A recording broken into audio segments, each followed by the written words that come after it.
حضرت عائشہ صدیقہ رضی اللہ تعالیٰ عنہ فرماتی ہیں میرے پاس ایک عورت آئی تو میں نے اس کے ساتھ 2 بیٹیاں تھی اس کی، میرے پاس 3 کھجوریں تھی، میں نے اس بی بی کو دے دی، 2 بیٹیاں تھیں۔ اس عورت نے کیا کیا، میں دیکھ رہی تھی، ماں تھی نا اور بیٹیوں کی ماں تھی، اس نے پہلے ایک ایک کھجور دونوں بیٹیوں کے منہ میں ڈالی اور پھر جو کھجور اس کے پاس بچ گئی میرا خیال تھا یہ کھائے گی، لیکن اس ماں نے اس کھجور کے 2 ٹکڑے کیے اور وہ بھی اپنی بیٹیوں کے منہ میں ڈالے۔ حضرت عائشہ صدیقہ فرماتی ہیں اس کا عمل اتنا حسین تھا،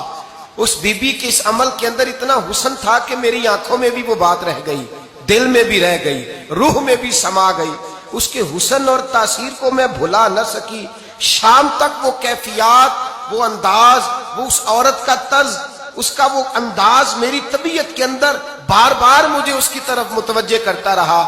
شام کو محبوب تشریف لائے، نبی کریم صلی اللہ علیہ وسلم شام کو جب تشریف لائے تو حبیب پاک علیہ السلام کو میں نے بتلایا، میں نے کہا حضور بی بی آئی تھی، اس کا چہرہ بتا رہا تھا کہ بھوکی ہے، لگ رہا تھا کئی دنوں سے کھانا نہیں کھایا، 3 کھجوریں تھی ہی میرے پاس 3، 2 بیٹیوں کو دے دی، وہ کھا سکتی تھی، لیکن یا رسول اللہ صلی اللہ علیہ وسلم اس نے کھائی نہیں، وہ بھی کھجور 2 ٹکڑے کر کے بیٹیوں میں بانٹ دی ہے۔ حضرت عائشہ کہتی ہے دیر تک حضور میری بات کو سنتے رہے، دیر تک میری طرف دیکھتے رہے، اس تصور کو، بیٹی کے پیار کے اس ذائقے دیر تک محبوب محسوس کرتے رہے، اور پھر فرمایا عائشہ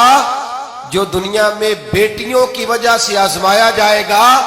جب قیامت کا دن آئے گا تو رب اس سے حساب نہیں لے گا، بے حساب ہی جنت میں داخل فرما دے گا۔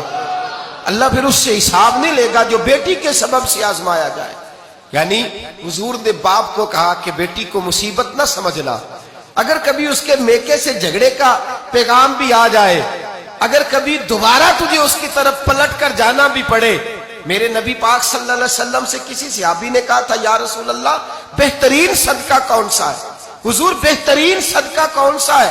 وہ میرا مال جو اللہ کے راستے میں خیرات کروں تو رب مجھے زیادہ اجر عطا کرے، وہ کون سا ہے؟